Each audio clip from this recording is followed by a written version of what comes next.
وما آتاكم الرسول فخذوه وما نهاكم عنه فانتهوا واتقوا الله الصلاة والسلام عليك يا سيدي يا رسول الله وعلى آلك وأصحابك يا سيدي يا خاتم النبيين فإن فضل رسول الله ليس له حد فيعرب عنه ناطق بفمه۔ اس کا مطلب یہ ہے، امام بصری فرماتے ہیں یا رسول اللہ صلی اللہ علیہ وآلہ وسلم، جس کو بولنے کی طاقت اور اللہ نے علم عطا فرمایا ہے، اس کے بس کے اندر ہے ہی نہیں کہ وہ آپ کی شان بیان کر سکے۔ زندگیاں ختم ہوئیں اور قلم ٹوٹ گئے، تیرے اوصاف کا ایک باب بھی پورا نہ ہوا۔ ایک شعر میں سنا کے اپنی گفتگو کے ماخذ کی طرف آتا ہوں۔ اللہ تعالیٰ مجھے اور آپ سب کو آج کی نشست سے شریعت کا مزاج لے کر جانے کی توفیق عطا فرمائے۔ یہ کوئی انٹرٹینمنٹ کی محفل نہیں ہے کہ وقت گزاری کے لیے آپ تشریف لائے ہیں۔ کسی نے کہا تھا یا رسول اللہ صلی اللہ علیہ وآلہ وسلم، یہ دل تیری یادوں سے مہکتا ہی رہے گا۔ یا رسول اللہ صلی اللہ علیہ وآلہ وسلم، یہ دل تیری یادوں سے مہکتا ہی رہے گا، یہ تیرا ہے اور تیرا ہی رہے گا۔ آئیے دوسرے شعر کی طرف بڑھتے ہیں کہ اللہ کے محبوب کے ٹکڑوں پہ یہ آصف پلتا ہے اور پلتا ہی رہے گا۔ آئیے تھوڑے سے وقت کے لیے پریکٹیکل ماحول کے اندر داخل ہوتے ہیں، سنجیدہ ماحول کے اندر، جس کے لیے مجھے اور آپ کو تخلیق کیا گیا ہے۔ ہم حضور علیہ السلام سے محبت کرتے ہیں اور محبت ظاہر سے شروع ہوتی ہے۔ میں اس کی توضیح نہیں کروں گا، ایک جملے کے اندر اس کو سمیٹ دوں گا۔ علامہ عطوی فرماتے ہیں تو غلام محمد ہے، تیری شکل ایسی ہونی چاہیے کہ غیر کی نگاہ جب تیرے چہرے پہ پڑے تو اس کے سینے میں سے آواز آئے، وہ دیکھو سامنے غلام محمد آ رہا ہے۔ مجھے آپ کو دیکھ کے خوشی بھی ہو رہی ہے کہ 60% نوجوان ہیں، اور دکھ اس بات کا ہو رہا ہے کہ آپ میرے حضور کا ذکر سننے آئے ہیں اور آپ کے سروں پہ نہ ٹوپی ہے، نہ دستار ہے، نہ امامہ ہے۔ تو میں دعا گو ہوں اس سلگتے ہوئے کلیجے کے ساتھ۔ اللہ تعالیٰ علماء کو سلامت رکھے۔ یہ بہاریں علماء کے دم خم کی وجہ سے ہیں۔ کسی نے کہا تھا ہم نے دل جلا کے سریام رکھ دیا، اب جس کے جی میں آئے وہ پائے روشنی۔ زندگی کی کتاب کے اندر سنجیدگی کے علاوہ کچھ نہیں ہے۔ زندگی کہانیوں کا نام نہیں ہے، عمل کارزار کا نام ہے۔ کانٹوں سے اٹی ہوئی ہے زندگی، یہ سن لیں۔ زندگی خوشنمائی کا نام نہیں ہے، زندگی رت جگے کا نام ہے۔ زندگی جان جوکھوں کا نام ہے، یہ سمجھ جائیں۔ یہ جو محافل کباڑیہ برادران، حاجی عبدالمجید کباڑیہ صاحب نے، حافظ رضوان صاحب نے، جوید اقبال صاحب نے، حاجی اقبال صاحب نے سجائی ہے، یہ صرف چند ساتوں کی ملاقات نہیں ہے، یہ دائمی عمل ہے۔ ہم حضور علیہ السلام سے پیار کرتے ہیں اور اس دعوے کے اندر ہم آج تک بڑے کمزور ہیں۔ میں تو جشن منا ہی نہیں سکتا، سیدھی سی بات ہے۔ 40,000 فلسطینی شہید ہو چکے ہیں۔ میری بیٹی کو سریام پکڑ کے اس کی چھاتی کو کاٹ کے کتے کے سامنے ڈال دیا جاتا ہے، اور ہم مسجد کے اندر محفل کے اندر بیٹھ کے تاش کی گیم کھول کے کھیل رہے ہوتے ہیں۔ کیسے منائیں جشن؟ جس کا گھر بمباری کے ساتھ اڑا دیا گیا ہو، اس کو یہ زیب دیتا ہے کہ لگیاں نے موجاں تلائی رکھی سونے، اس کو زیب دیتا ہے کہ اس کی ماں کی چھاتی کو کاٹ دیا جائے، اس کو زیب دیتا ہے کہ جس بیٹی کی ڈولی چڑھ رہی ہو اس کو ٹینک اور بارود کے سپرد کر دیا جائے۔ ابھی 6 مہینے گزرے تھے تو فلسطین کے ایک امام مسجد کو اللہ تعالیٰ نے 8.5 سال کے بعد بیٹا عطا فرمایا۔ 8.5 سال بڑا وقت ہے۔ پیچھے کی طرف پلٹ کے دیکھیے، صرف کھانا، بریانی، شوارمے، برگر یہ زندگی نہیں ہے۔ رات 12 بجے تک مٹر گشت کرنا یہ زندگی نہیں ہے۔ یہ پچھلے دنوں لاہور کی ایک فیمس یونیورسٹی کے اندر کتاب میلہ ہوا ہے، کتاب میلہ۔ اس کتاب میلے کے اندر 1200 شوارمے بکے ہیں، 1000 پیزے فروخت ہوئے ہیں، اور کتابیں کتنی بکی ہیں؟ 35۔ کتنی کتابیں بکی ہیں؟ 35۔ اس قوم کے شعور کا کیا کہنا کہ جوتیاں سوکیش کے اندر جڑی ہوئی ہیں اور کتابیں سر راہ سڑک پہ پھینک دی جاتی ہیں۔ اسی لیے جناب زندگی سنجیدگی کا نام ہے، باہر نکل کے دیکھیے اور آپ کو پتہ چلے کہ فلسطین کے اندر، مصر کے اندر، لبنان کے اندر، یمن کے اندر اور کشمیر کے اندر کیا کچھ ہو رہا ہے۔ ان کو تو کھانے کے لیے ایک نوالا تک نہیں نصیب ہوتا۔ 8.5 سال کے بعد امام مسجد کو اللہ نے بیٹا دیا، تہجد کا وقت تھا، اس نے تہجد ادا کی، نماز فجر ادا کی، اور اس نے قرآن کی تلاوت کر کے سنائی۔ صرف 8-10 گھنٹے گزرے تھے اور شام کا سورج طلوع ہوا، اس نے بیٹے کو سامنے لٹایا، اللہ کا شکر ادا کیا، مالک تو نے ایک اور غلام محمد کی شکل کے اندر اولاد کا تحفہ عطا فرما دیا ہے۔ ابھی وہ کھجور اٹھا کے حلق کے اندر اتارنا چاہتا تھا کہ بمباری ہوئی اور وہ بیٹا میزائل کے سپرد ہو گیا، اور اس کے چیتھڑے تک بھی باپ کو نصیب نہیں ہوئے۔ باپ نے کپڑے اٹھائے، گوشت پوشت کا چھوٹا سا بچہ اٹھایا، ہاتھ کے اندر بھرا اور فضا کے اندر معلق کرتے ہوئے کہا، مالک بیت المقدس کی آزادی کے لیے میں مولوی کی ایک چھوٹی سی قربانی بھی قبول فرما لینا۔ اس لیے جناب واپس پلٹیں، کچھ آداب ہوتے ہیں۔ آپ اللہ اور رسول کی محفل سننے کے لیے آئے ہیں، کم از کم سر ڈھانپ کے تو آ سکتے تھے کہ دیکھنے والے کو پتہ چلے غلام محمد جا رہا ہے۔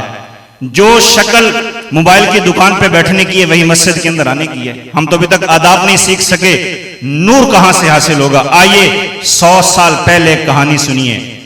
جگہ جگہ مدارس کھل چکے ہیں، ہر چٹائی پہ قرآن کی تلاوت کا ایک بہم پیغام ہے، اور مسجد اور مدرسہ واحد نظام ہے جہاں صبح مولوی صاحب فجر کی اذان کے بعد سپیکر کھول کے اعلان کرتے ہیں، جناب مہربانی فرمائیں اپنے بچوں کو ناظرہ کی تعلیم کے لیے بھیجے ہیں۔ ٹھینگ موڑ کے اندر 250-300 انگلش میڈیم سکول ہے۔ کبھی کسی سکول سے اعلان ہوا ہے؟ آپ رکشے والے کی فیس علیحدہ طے کرتے ہیں، بچوں کو پاکٹ منی علیحدہ دیا جاتا ہے، اور 3-4 اس کی یونیفارم ہیں، اور اس کو کنگھی کی جاتی ہے، اور اس کے سامنے والی پاکٹ کے اندر 100 روپے کا نوٹ ڈال کے اسے بتایا جاتا ہے تم یورپ اور انگریز کے غلام بننے جا رہے ہو۔ اسی لیے جو یورپ اور انگریز کا غلام بنتا ہے اس کا لباس بھی اچھا ہوتا ہے، جو مولوی بنتا ہے حضور کا غلام ہوتا ہے وہ تو لوگوں کے ٹکڑوں پہ پلتا ہے۔ ہم نے تفریق کی لائن یہاں سے کھینچ دی، آئیے 100 سال پیچھے چلیں۔ دکھ اتنے ہیں، اتنے پھپھولے ہیں، میں کہانیاں سنا ہی نہیں سکتا، ہمارے پاس کہانیاں ہیں ہی نہیں۔ وہ کسی نے کہا تھا زندگی خشک ہے، ویراں ہے، افسردہ ہے، ایک مزدور کے بکھرے ہوئے بالوں کی طرح۔ اس لیے مزدور کے بکھرے ہوئے بال دیکھیں اور زندگی کی تلخی کو پہچانیں۔ یہ محفل، میرے نزدیک اس محفل کا مقصد یہ ہے، آپ اٹھیں تو آپ کی کوئی نماز قضا نہیں ہونی چاہیے۔ میرے نزدیک اس محفل کا مقصد نہیں ہے کہ بیٹی کو پورا پردہ آنا چاہیے۔ میری نزدیک اس محفل کا مقصد یہی ہے کہ نوجوان طبقہ یا موبائل کے اندر رات 2-2 بجے تک موبائل دیکھتا ہے، وہ قرآن کی تلاوت کرے، حضور علیہ السلام کی ذات پہ درود اور سلام کے نذرانے بھیجے۔ ان محافل کا مقصد یہ ہے کہ ہم شریعت کے قریب ہو جائیں، علماء کے قریب ہو جائیں، مساجد کے قریب ہو جائیں، مدارس کے قریب ہو جائیں، اہل اللہ کے قریب ہو جائیں، انگریزوں سے دور ہو جائیں، فلموں سے دور ہو جائیں، ڈراموں سے دور ہو جائیں۔ ہماری شادیوں کے اندر ہندوؤں کی رسمیں، اب تو جو فوتیدگی ہوتی ہے وہاں بھی کفار کی رسمیں در آئی ہیں، اس پہ بات کرنے کے لیے وقت نہیں ہے۔ اس لیے میرے حضور نبی کریم علیہ السلام نے ارشاد فرمایا زندگی کا بہترین حصہ جوانی ہے، 60% آپ جوان ہیں۔ ابن ماجہ کی ایک روایت پہ حاشیہ لکھا گیا ہے، اس کا مفہوم ہے کہ جوان جب دھڑکتے ہوئے دل کے ساتھ اللہ کے حضور سجدہ کرتا ہے، اللہ اس سجدے کی برکت سے مشرق سے لے کے مغرب تک جتنے قبرستان ہیں 40 دنوں کے لیے عذاب کو تخفیف کر دیتا ہے۔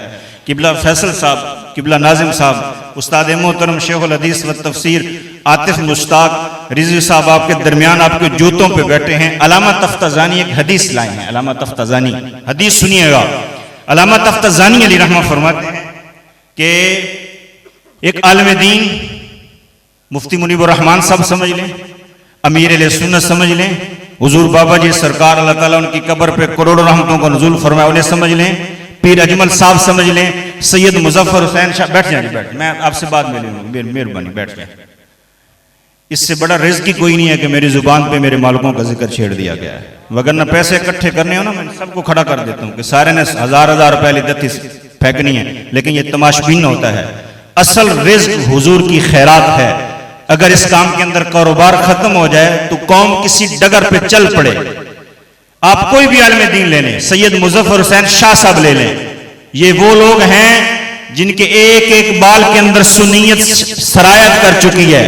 بڑے بڑے لوگ ہیں، ڈگمگا گئے ہیں، پیسوں پہ بک گئے ہیں۔ یہ لوگ آپ کو ملنے کے لیے نہ آئیں، آپ ان کو ملنے کے لیے نہ آئیں، یہ صرف انٹر ہوں ٹھینگ موڑ کے اندر، اپنی گاڑی سے نیچے اتریں، مفتی منیب الرحمان بابا جی حضور سید مظفر حسین شاہ صاحب امیر اہل سنت، ان کے جوتے کے نیچے جو خاک ہے نا، اگر وہ خاک ایک سیکنڈ کے لیے ٹھینگ موڑ کو نصیب ہو جائے تو ٹھینگ موڑ کے اندر جتنے قبرستان ہیں اللہ تعالیٰ ان قبرستانوں سے عذاب کو اٹھا کر 40 دن تک اپنی رحمتوں کا نزول فرما دے۔ صرف خاک لگے۔ جن علاقوں کے اندر مدارس ہیں، میں تو عالم نہیں ہوں، میں تو الحمدللہ علماء کی قدموں کے نیچے جو خاک ہے اس کا ذرہ ہوں الحمدللہ۔ یا آپ کے پاس بیٹھے ہیں جو مستند ہیں، کچھ نیچے بیٹھے ہیں، یہ آپ کے اندر موجود ہیں، اس لیے بچوں کو دین کے قریب کریں۔ آئیے 100 سال پیچھے چلتے ہیں، ترکی کے اندر لبرلزم قائم ہوا جس کو سیکولرزم کہتے ہیں۔ سارے ٹھیک ہیں کیے جی، سارے ٹھیک ہیں۔ آج بھی کچھ خانہ بدوش حقے کا کش لگا کے کہتے ہیں جی سارے ٹھیک ہیں کیے جی، سارے ٹھیک نہیں ہیں۔ جو میرے حضور علیہ السلام کو مانتے ہیں وہ ٹھیک ہیں۔ ہاں جی، تو 100 سال پہلے ترکی کے اندر سیکولرزم قائم ہوا۔ آپ تاریخ پڑھیں، آپ کیوں تاریخ پڑھیں گے جی؟ آپ کے پاس وقت ہی نہیں ہے، سیدھی سی بات ہے۔ یہ پڑھ کے سنانا صرف علماء کا کام ہے، آپ کو پڑھ کے سنائیں۔ اگر آپ نے علماء کی قدر کی ہوتی تو آج یہ ماحول بنجر نہ ہوتا، بانج نہ ہوتا۔ سیکولرزم قائم ہوا، جس بندے کے گھر کے اندر قرآن ملتا تھا نا اس کو سولی پہ لٹکا دیا جاتا تھا۔ ہاں جی، یہ 30 سال پیچھے چلے جائیں، اب ترکی کی جو میٹرو ٹرین ہے اس کے اندر بھی قرآن ہوتا ہے۔ اس پچھلے 70 سال کے اندر ایک شخص گزرا جس کا نام ہے محمود آفندی۔ کیا نام ہے؟ سرچ کیجئے گا۔ وہ کہتا ہے میں پڑھا، سلسلہ نقشبند کے ساتھ اس کا تعلق ہے۔ پچھلے 40 سال کے اندر جس بندے کے لیے خانہ کعبہ کے مطاف کو خالی کر کے اکیلے طواف کرایا گیا اس کا نام ہے محمود آفندی۔ طیب اردگان نے شہزادہ سلمان کو فون کیا کہ میرا مرشد آ رہا ہے، جگہ خالی کر دی جائے۔ کیوں آ رہا ہے یہ مرشد کتنے لاکھ مرید ہیں؟ مرشد اپنی گرمیوں کا سیزن ناران کغان کے اندر گزارتا ہے۔ مرشد کے پاس گرین کارڈ ہے، کیا ہے، بڑی لمبی چوڑیاں گاڑیاں ہیں، وجہ کیا ہے؟ کوئی ڈیفنس کے اندر گلبرگ کے اندر اتنے بڑے بڑے پلاٹ ہیں۔ میری طرف توجہ فرمائیں، جب اللہ اور اس کے رسول کی بات ہو رہی ہے تو صرف اللہ اور رسول کی بات ہی سننا سب پہ فرض ہے۔ تو وجہ کیا ہے؟ آئیے وجہ سنیے، اللہ تعالیٰ مجھے اور آپ سب کو اس وجہ کی طرف متوجہ ہونے کی توفیق عطا فرمائے۔ وہ کہتا ہے میری عمر 30 سال تھی، میں مولوی تھا اور مجھے صرف قرآن پڑھانے کے علاوہ، نمازیں پڑھانے کے علاوہ دوسرا کام نہیں آتا تھا۔ جب مسجد کو تالا لگ گیا، مدرسے کو تالا لگ گیا تو میں نے کہا کیا کروں؟ تو میرے جو شاگرد تھے وہ ڈرائیور تھے، تو میں نے ان سے ڈرائیونگ سیکھی۔ ڈرائیونگ سیکھنے کے بعد میں نے ایک ٹیکسی لی۔ میں ٹیکسی اپنے مدرسے سے لے کے ایئرپورٹ تک چلاتا تھا، تو میں کرایہ نہیں لیتا تھا۔ تو ہوا یوں کہ میری ٹیکسی کے اندر، میری گاڑی کے اندر میرے ساتھ لوگ ایئرپورٹ سے بیٹھتے، میں ان کو مطلوبہ ہدف مکان تک چھوڑتا تو کرایہ طے نہ پاتا۔ یہ طے پاتا کہ جتنا سفر میں 10 کلومیٹر کروں گا یا 15 یا 20 کلومیٹر کروں گا، میں تمہیں قرآن کی 10 آیات پڑھاؤں گا، وہ تم نے یاد کر کے مجھے سنانی ہے۔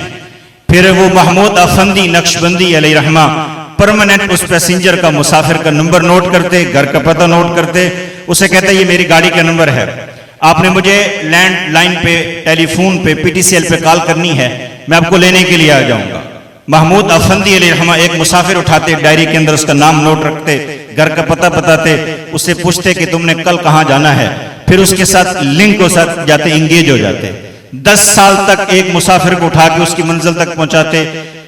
مفتی قبلہ محمود آفندی نقشبندی علیہ رحمہ نے 10 گھروں میں سے 10 نوجوانوں کو منتخب کیا، ان کو فری لے کے جاتے، مارکیٹ کے اندر، بازار کے اندر، ایئرپورٹ کے اندر۔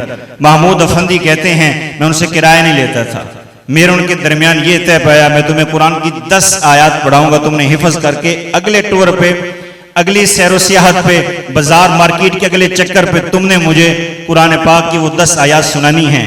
محمود افندی نقشبندی علیہ رحمہ فرماتے ہیں 40 سال استنبول کی سڑکوں پہ میں نے ٹیکسی ڈرائیونگ کی، میں کسی سے کوئی کرایہ نہیں لیتا تھا۔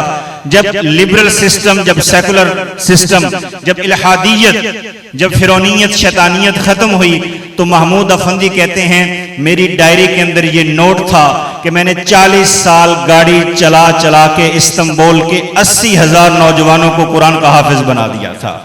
ہمارے پاس تو سب کچھ ہے، شہزادہ گرین سٹی کے اندر بھی اسلام کا مرکز ہے، مرکز اہل سنت بھی ہے، اتنی ساری استدعا ہے کہ ہم بڑے پیچھے جا رہے ہیں۔ 57-58 اسلامی ممالک ہیں اور ہمارا خون پانی سے زیادہ سستا ہے، اس لیے خدا را اپنی اصل کی طرف دوڑیں، اپنے منبع کی طرف دوڑیں، اپنے مرکز کی طرف دوڑیں۔ مسلمان وہ ہے جس کی صبح کا آغاز بھی قرآن سے ہوتا ہے اور دن کا اختتام نماز عشاء پہ ہوتا ہے۔ سچائی کو خوگر بنائیں، بڑوں کو اپنائیت دیں، چھوٹوں کو قرآن و سنت کے ساتھ منسلک کریں، اتحاد و اتفاق کی فضا پیدا کریں۔ اور مسلمان جب یکجہتی کی جات اکٹھے ہو گئے، میں قبلہ مفتی صاحب استاد محترم کو بتا رہا تھا کہ مغرب کے وقت حرم کے اندر اذان ہوئی تو 3-4 لاکھ لوگ حرم کے اندر انٹر ہو رہے تھے، تو میں نے شکوہ کیا خانہ کعبہ کی بلڈنگ کے ساتھ، میں نے کہا کعبہ اگر یہ 4 لاکھ لوگ بغیر ہتھیار اٹھائے اسرائیل کی طرف صرف جوتے پٹکاتے ہوئے نکل پڑے نا تو اسرائیل ان کی دھول کے نیچے دب کے واصل جہنم ہو جائے گا، لیکن ہم اپنے مرکز کے اندر نہیں ہیں۔ اسی لیے میں دعا کو ہوں اس پیغام کے ساتھ کہ خدا را اپنی اصل کی طرف دوڑیں، اپنی اصل کی طرف پلٹیں ہیں۔ آپ دکاندار ہیں تو اذان کے وقت دکان بند ہونی چاہیے، آپ صاحب قرآن کے ساتھ منسلک ہیں تو قرآن کے نغمے آپ کی زبان پہ گونجنے چاہیے۔ اللہ تعالیٰ میرے جیسے کم فہم گنہگار شخص کے یہ ٹوٹے پھوٹے جملے قبول فرمائے۔ اس دعا کے ساتھ میں مائک کو چھوڑ رہا ہوں کہ اللہ تعالیٰ مجھے اور آپ سب کو نماز فجر پہلی صف میں ادا کر کے اس محفل کا خراج اہل خانہ کے گھروں کے اندر تقسیم کرنے کی توفیق عطا فرمائے۔ سٹیج کے اول بندے سے لے کے جو بندہ لائٹوں کے پاس موٹر سائیکل پہ بیٹھا ہے، سینے کا زور لگا کے دونوں ہاتھ اٹھا کے نعرہ لگانا ہے اور پتہ چلے یہاں حضور علیہ السلام کے غلام شریعت کا مزاج لینے بیٹھے ہیں۔ تاجدار ختم نبوت، مہربانی جناب، شکریہ۔